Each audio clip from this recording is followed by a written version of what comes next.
Assalamualaikum warahmatullahi wabarakatuh. Sahabat Air Movie, melanjutkan dari episode sebelumnya. Setelah menerima kabar dari salah satu Alpen, hari itu Bala dan Shehde-Bali berlari menunggangi kuda menuju keberadaan Osman. Sementara itu, di markas para Knockers, melihat banyak Knockersnya yang terluka membuat Frody sangat kesal. Seraya mengatakan, "Aku akan memotong kepala Turgut dengan tanganku sendiri." Ketika Veldet Sultan mengetahui bahwa dia mengambil perbekalan, seketika Dan mengatakan, "Jangan coba-coba, Frody. Jangan. Kau tidak akan mengatakan apapun kepada siapapun. Kau tidak akan mengatakan apapun kepada Veldet Sultan." Lalu Frody bertanya, "Akankah pengkhianat itu lolos dari perbuatannya? Berapa banyak tentara kita yang mati, Dan? Dia akan membayar untuk ini." Lalu Dan mengatakan, "Ya, dia akan membayarnya, Frody. Aku berjanji padamu, tapi tidak saat ini. Ketika saatnya tiba, kita akan membunuhnya, tapi tidak sekarang." Namun Frody terus-menerus bertanya, "Kapan? Kapan?" Beralih ke Inegol, setelah mendengar pencerahan dari Shehde-Bali, membuat Turgut hanya terdiam. Kemudian teringat masa di mana dia mulai menginginkan sebuah singgasana, perseteruannya dengan Osman, dan juga kerjasamanya dengan Ismihan bersama Olof dan Kantakouzenos. Mengingat hal itu, Turgut mulai berpikir, kemudian memanggil Kutan seraya berkata, "Kutan, kirim utusan kepada Bey dari Belchik, Karacahisar dan Kulucahisar. Biarkan mereka mempersiapkan pasukannya. Jika aku adalah Turgut Bey, aku tidak akan membiarkan orang kafir mengambil tanah orang Turki." Dengan senang hati, Kutan pun pergi menjalankan perintah. Malam pun tiba, Ismihan menghampiri Konur Alp di penjara bawah tanah. Terlihat kondisi Konur yang sangat mengerikan akibat siksaan keji yang dilakukan oleh para tentara Seljuk.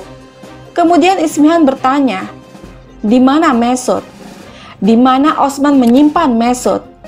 Katakan padaku. Bernafas haram bagimu sebelum kamu memberitahuku semua tempat tersembunyi Osman." Namun Konur menjawab, "Tanyakan saja pada anak buahmu."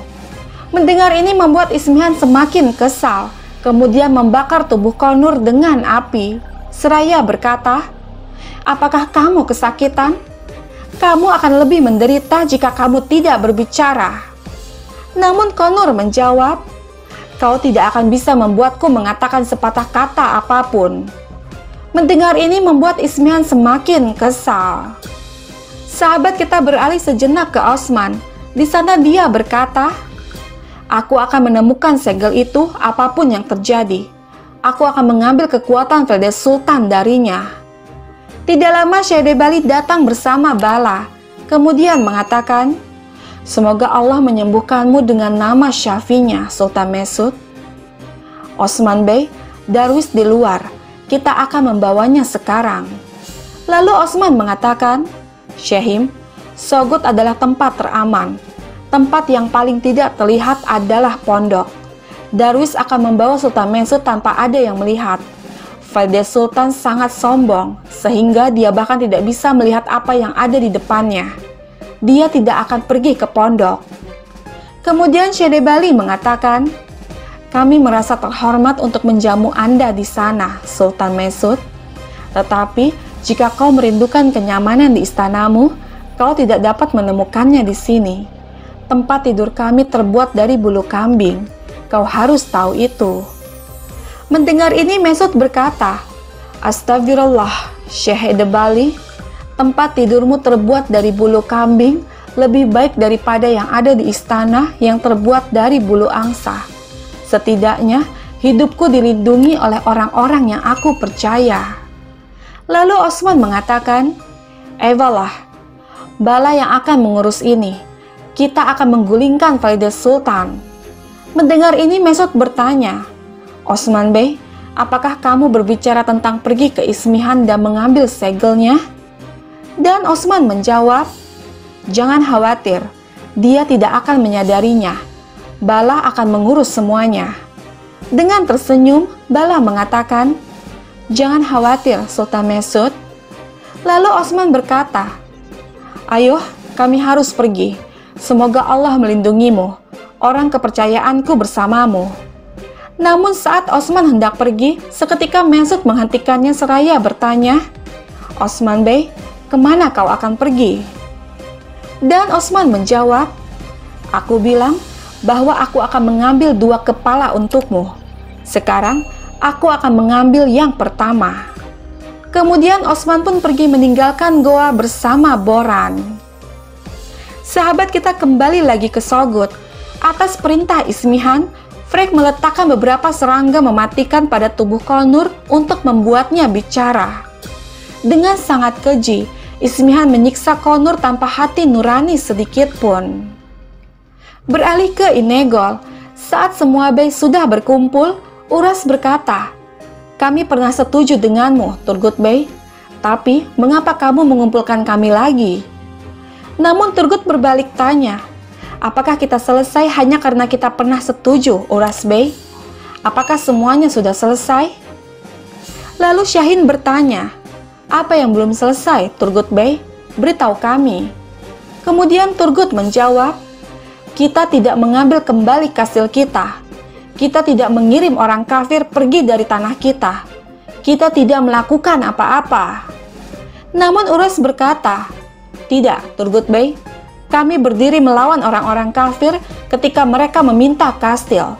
Kau bahkan berbagi makanan dengan orang-orang kafir itu dan membantu mereka." Syahin juga mengatakan, "Selain itu, bukankah kamu diam saja untuk melemahkan Osman Bey, Turgut Bey?" Seketika Turgut mengatakan, "Kalian terus mengatakan hal yang sama. Makanan itu berubah menjadi racun bagiku, sebagian besar bagiku.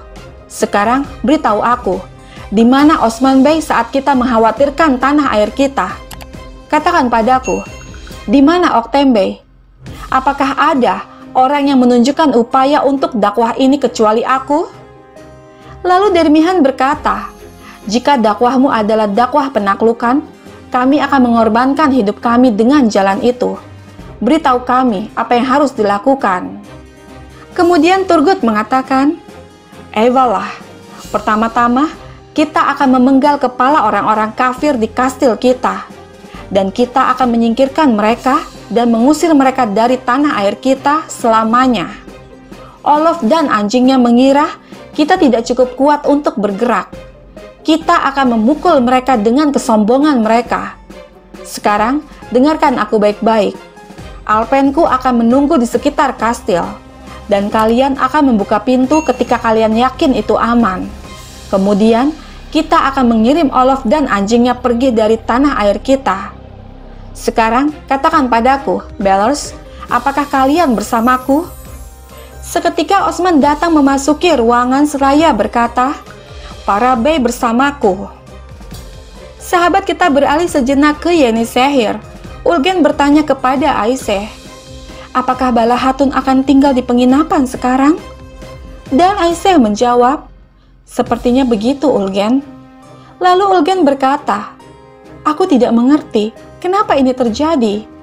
Dan Aisyah mengatakan, "Jangan terlalu banyak bicara tentang ini. Mereka sudah cukup gila sekarang." Namun Ulgen berkata, "Bengge Hatun ingin membantu. Dia tidak ingin menyakiti. Dia bisa berubah menjadi orang yang lebih baik. Mengapa mereka bertengkar untuk ini?" Seketika Malhun datang seraya berkata, "Ulgen?" Kemudian Ulgen mengatakan, "Malhun Hatun, aku minta maaf. Ini bukan tempatku untuk mengatakannya, tapi aku kesal. Itu sebabnya." Seketika Malhun mengatakan, "Jadi, kamu kesal? Kalau begitu, kamu harus menyusul Bala. Ambil barang-barangmu dan pergilah." Mendengar ini Ulgen bertanya, Aku? Apakah kau mengirimku pergi?" Seketika Bala datang memasuki ruangan seraya berkata, "Hentikan, Malhun Hatun. Bahkan jika kau memecat Ulgen, aku tidak akan membiarkannya pergi." Lalu Malhun berkata, "Aku katakan untuk terakhir kalinya, Bala, Ulgen akan pergi." Namun Bala mengatakan, "Tapi aku tidak mengucapkan kata terakhirku." Lalu Malhun berkata, "Kalau begitu, ayo selesaikan ini di luar." Dan Bala mengatakan, "Baiklah, ambil pedangmu dan lawan aku." Menyaksikan ini membuat Ulgen menyerah dengan mengatakan, Tunggu, jangan lakukan itu. Biarkan aku saja yang pergi, biar aku yang pergi." Seketika Bala, Mahlun, dan Aisyah tidak bisa menahan tawanya. Melihat ini jelas membuat Ulgen semakin bingung. Kemudian Aisyah mengatakan, "Itu adalah akting yang mengagumkan. Jangankan Ulgen, kalian bahkan membuatku percaya. Kalian benar-benar hebat."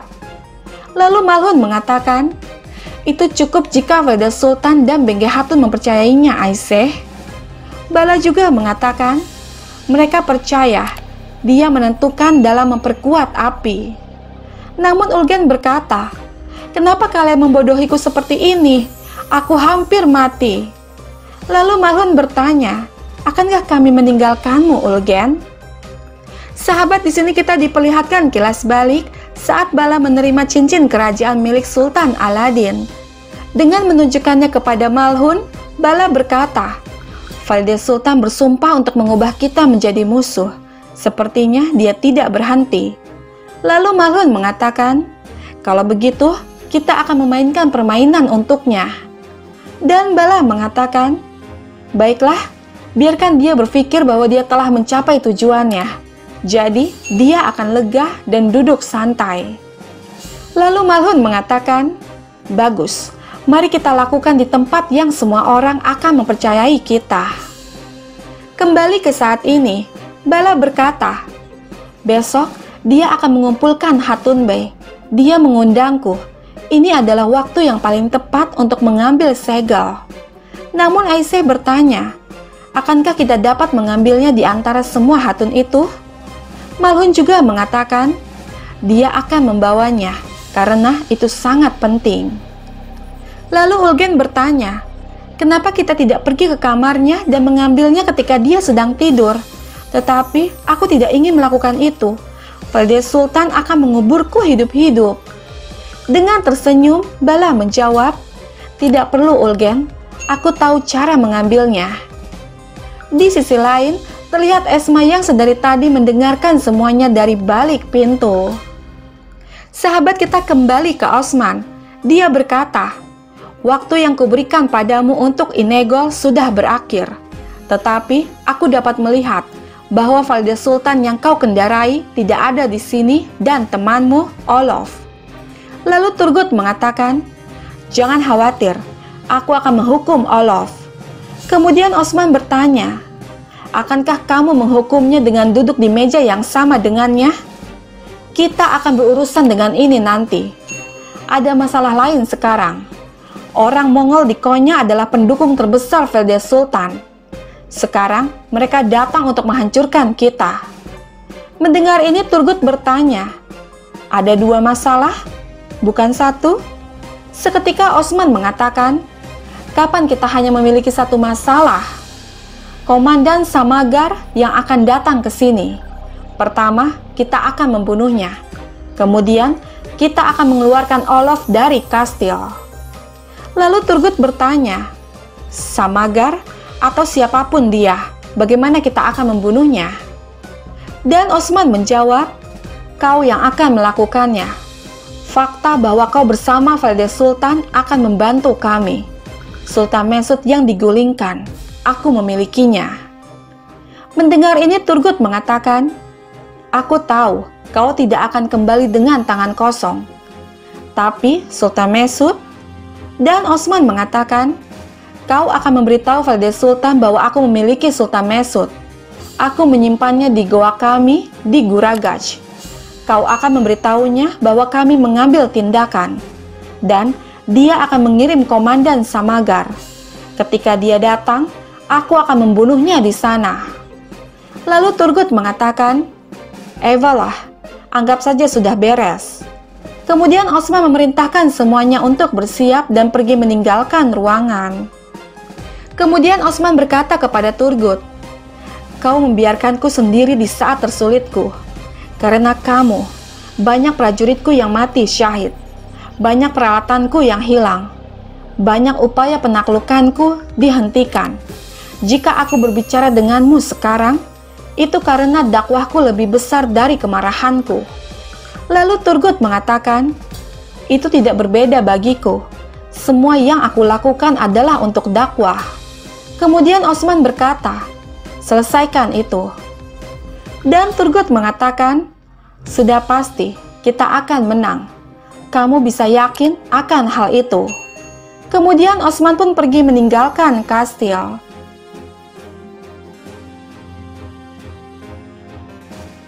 Sahabat, bergabunglah terus bersama kami untuk mengetahui kisah selanjutnya.